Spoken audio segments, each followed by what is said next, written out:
Tinatawag mo ako sa gitna ng tubig, sa di kilalang lugar kung saan posibleng ako'y bumagsak.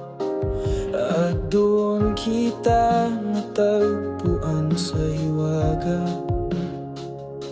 sa kalalimang dagat. Pananampalataya ko'y tatatag.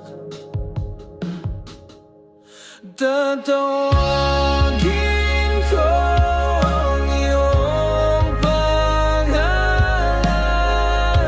at ang mata ko'y tutuon sa ibabalon.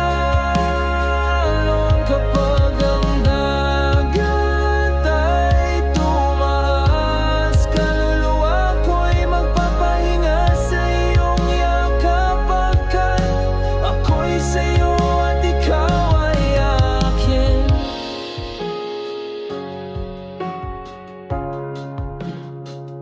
Ang iyong biyaya'y umaapaw sa kailaliman,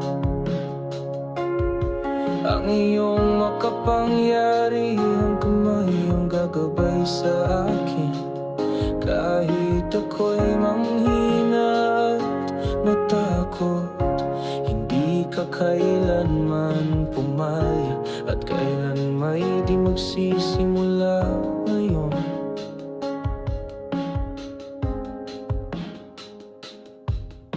Espiritu